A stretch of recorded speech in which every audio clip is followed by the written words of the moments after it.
Bien, estamos ya con Máximo Quitral de la UTEM y también está con nosotros Beatriz Hernández, profesora de la Diego Portales. ¿Qué tal? ¿Cómo están? Muy bien, gracias. Primero, ¿cuán significativo es este aniversario y Auschwitz? Ya, a 75 años, digamos, de su liberación, Beatriz. Bueno, la verdad es que ha sido bastante significativo, no solo por la conmemoración, sino por como se estaba indicando, por la masiva asistencia de jefes de Estado y de Gobierno a una conmemoración en Israel, ¿no? Yo creo que es importante la memoria. Mario Benedetti decía que el olvido está lleno de memoria, ¿no? Entonces la memoria es importante.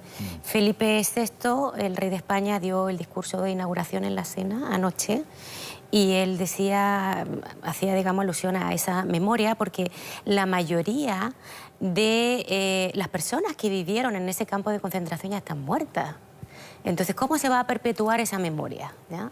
Esta es una conmemoración importante para perpetuar esa memoria y también, como decía el rey de España, para no mirar a un lado. O sea, que no se repita la historia. Hay muchas cosas que están pasando en el mundo, especialmente en Europa, que dan señales de alerta. ¿No hay lecciones aprendidas? Mira, cuando uno observa los acontecimientos políticos que están ocurriendo particularmente en Europa, a mí la verdad las cosas que me da la sensación que estos trozos de historia que regularmente vuelven a aparecer, sobre todo con lo que señala la profesora, el tema de la memoria, se olvidan rápidamente y como que el ser humano no logra incorporar estas situaciones caóticas, complejas desde el punto de vista de la historia. Bueno, no es solo lo que ocurre ahora en Auschwitz, también uno puede ver el mapa mundial donde también nos encontramos con crecimiento de la xenofobia, el miedo al otro, estas instancias de crecimiento del odio, de la diferencia, en fin, entonces regularmente cuando uno debate estas cosas con las nuevas generaciones intenta establecer ciertos modelos para evitar repetir la historia. Pero curiosamente hay ciertos políticos que a la vez enaltecen este tipo de situaciones. ¿Pero qué hecho puede explicar que esos políticos tengan seguidores? Porque básicamente cualquiera de nosotros se podría parar en la plaza y decir cualquier cosa. Me imagino que lo preocupante es que esos líderes son referentes para un grupo importante de personas. Por supuesto, ¿no? El crecimiento del fascismo a escala mundial es preocupante. Además es un fascismo que también instala en la opinión pública el negacionismo de un hecho histórico que hoy estamos discutiendo precisamente en este espacio. Entonces ahí también creo que la historia, la ciencia política, la sociología... ¿Y cómo se administra eso? Porque uno podría decir, bueno, ley Mordaza, por ejemplo. Bueno, mira, en general... Entonces ahí salen los más amantes de la democracia liberal. Claro, es libertad de expresión. Entonces estamos nos encontramos hablando siempre de, como en ese limbo, sí, ¿no? Que, por ejemplo, en la Unión Europea, de 28 países, 20 tienen partidos xenófobos, ¿no? La mayoría de esos partidos xenófobos son antisemitas, pero lo que ha crecido exponencialmente en los últimos años, digamos que después de la Segunda Guerra Mundial quedaron relegados, ¿ya?, a un lado, y ahora han aflorado y se han incorporado nuevos partidos, como en el caso de Vox en España. ¿Cuál es la razón? Bueno, hay varias razones. Uno son las crisis económicas. Si nos damos cuenta del surgimiento del fascismo después de los años 20, hay una crisis económica fuerte, ¿no? Hay una decadencia ahí económica fuerte. Y además las crisis migratorias. Yo te diría que sí hay mucho antisemitismo en Europa, en España, en muchos países, pero hoy en día hay más islamofobia, ¿no? Porque las crisis migratorias están mucho más concentradas en países de Norte de África y Oriente Medio y además se unen a no solamente, digamos, la inseguridad ciudadana o la inseguridad laboral, sino también al terrorismo. Entonces, quizás pueda pasar, ¿no? De la historia se aprende, pero también se olvida. Sí. También pueda pasar que en el futuro quizás el grupo objetivo de esta xenofobia no sean solamente los judíos, sino también uno puede buscar, los musulmanes. claro, uno puede buscar muchas explicaciones y son todas muy legítimas, digamos, la ocurrencia de terrorismo internacional, la migración poco controlada, los vaivenes de las monedas, en fin. Pero ¿qué autocrítica hace la propia democracia occidental de por qué, de alguna u otra manera, porque me imagino que una cuota de responsabilidad tiene, de que se le hayan ido electores a los extremos, digamos. O sea, algo ha pasado con la institucionalidad que ofrecía la libertad democrática, que hoy día hay muchas personas que simplemente no creen en ella y que sienten, desde su óptica también muy legítimamente, que no hay que dejar entrar más gente. Sí, yo la crítica que hago a la democracia es que creo que ha estado muy trabajada solo desde el aspecto electoral, de participación, de comportamiento, y siento que se ha alejado y no ha incorporado elementos o factores económicos donde la democracia también tiene que hacerse responsable. Cuando hay desigualdad, cuando hay desencanto, cuando las políticas económicas son bastante abusivas, el ciudadano tiende a tener una valoración negativa de la democracia. Hay estudios al respecto, el Latinobarómetro permanentemente está midiendo. La democracia ha tenido una crítica permanente. Entonces, yo no situaría solo la discusión de la democracia como una cuestión de participación, de un voto más o un voto menos, sino que también creo que la democracia se tiene que hacer responsable de factores económicos que además redundan en cuestiones culturales. Entonces, ahí me parece también que el factor cultural ha ido permeando ciertos sectores de la sociedad y ha instalado un discurso agresivo, pernicioso para las democracias en general. Y creo que los mandatarios, en algunos casos, han aprovechado esta ola de desencanto para instalar y fortalecer un discurso agresivo hacia el otro. Bueno, yo creo que efectivamente Maxi tiene razón. Además, digamos, del deterioro de las instituciones en sí, de la confianza y demás, porque también. sobre todo cuando todo va bien y la burbuja económica está bien, no hay un cuestionamiento tan fuerte, pero cuando ya hay una crisis económica desde el 2008 más una crisis de refugiados, entonces se empieza a cuestionar qué hacen los partidos demócratas tradicionales y surgen estas otras alternativas. Yo creo que en general, o sea, si hacemos un símil con el pasado, con el fascismo, el nazismo que surge después de los años 20, de esa época loca de los años 20 a los años 30, está la crisis económica, que pasó en Alemania, que pasó en Austria, que golpea a los sectores Unidos, medios. y que ahora estamos, digamos, en la misma situación en Europa. Entonces, ¿cómo se percibe, digamos, en general, para hablar, digamos, del tema que nos acontece, que es la conmemoración de un genocidio hacia los judíos?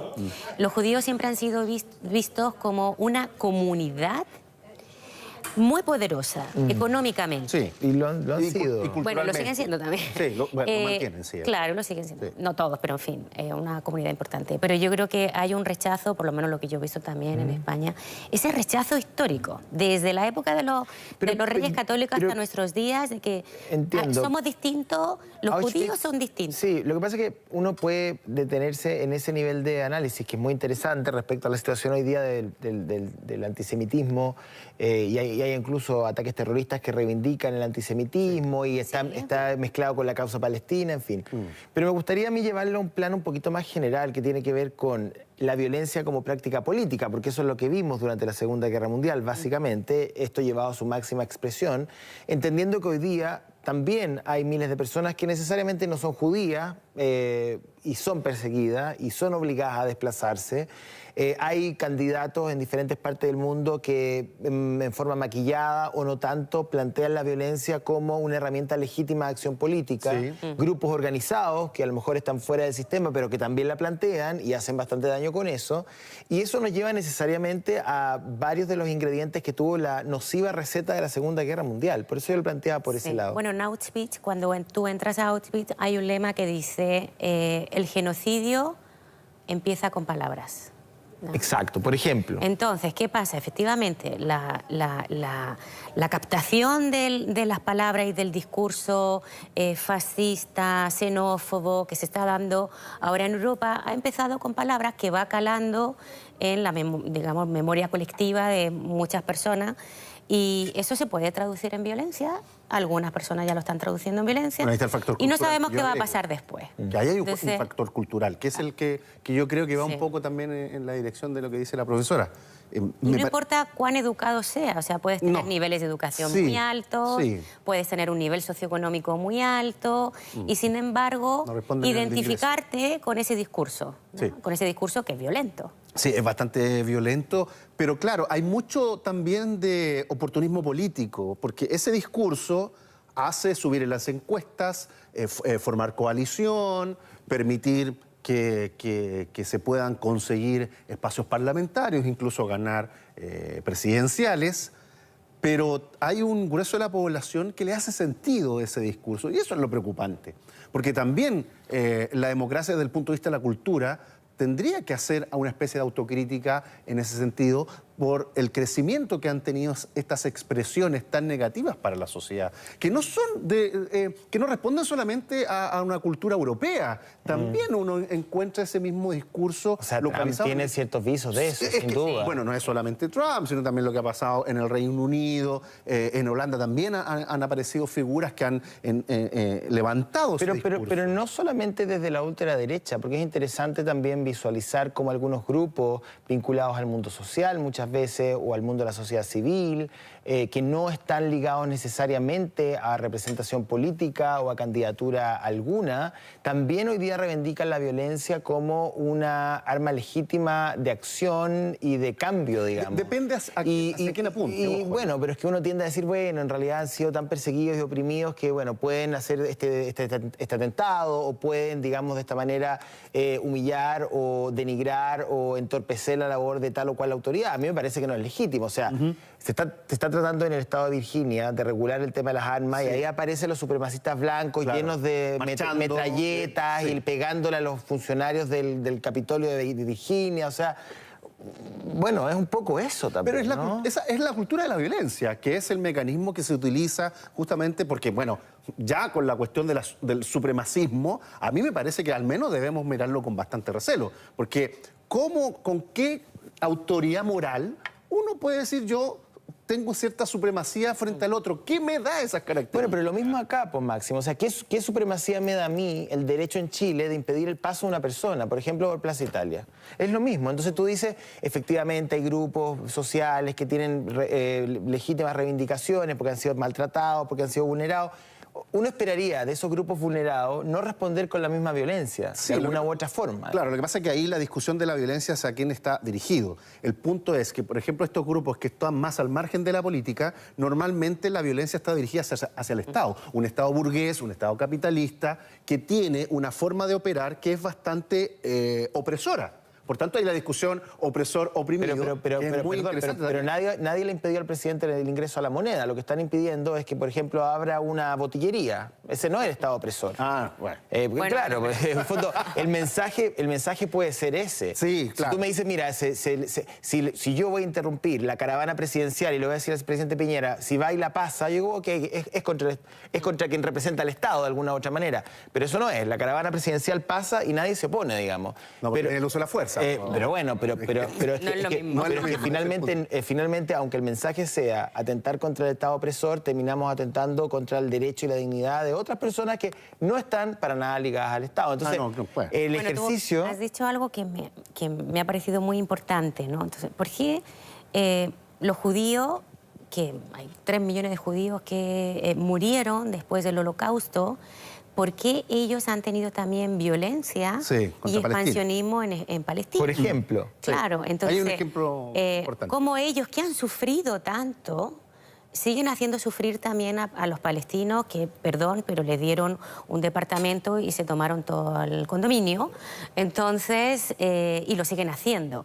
Y eso ha sido uno de los encontronazos que ha tenido también Macron, que quería esta cumbre para negociar qué va a pasar, por ejemplo, con el tema del expansionismo colonial que hay de Israel en Cisjordania, y los restos de los mandatarios no han dicho nada, ni mu. Bueno, ahí apuntaba un poco mi análisis aquí o afuera o en cualquier otro lugar. O sea, los socios. Uno esperaría de ciertos colectivos que efectivamente han sufrido, digamos, una articulación potente, con contenido, con convicción, como lo hicieron quizá la gente de color en Estados Unidos, la década del 50. Bueno, hubo violencia. Siempre hay una cuota de violencia, siempre hay una cuota. El tema de la violencia es muy interesante. No, es difícil cómo contenerla, pero me parece que también hay una cuota de, uno ve las revoluciones, los movimientos sociales en general, también están reivindicando el tema de la violencia porque a partir del pacifismo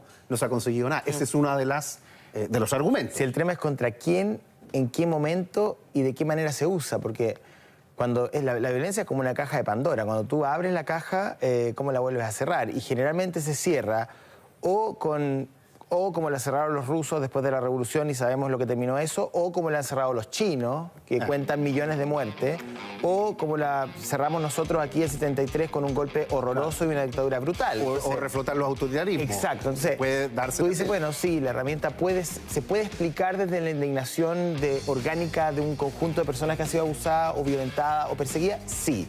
El tema es cuando tú usas esa herramienta y abres la llave, la historia dice que cerrarla es todo un desafío. Es mucho más complejo. Exacto. Sí, concuerdo plenamente. Ya.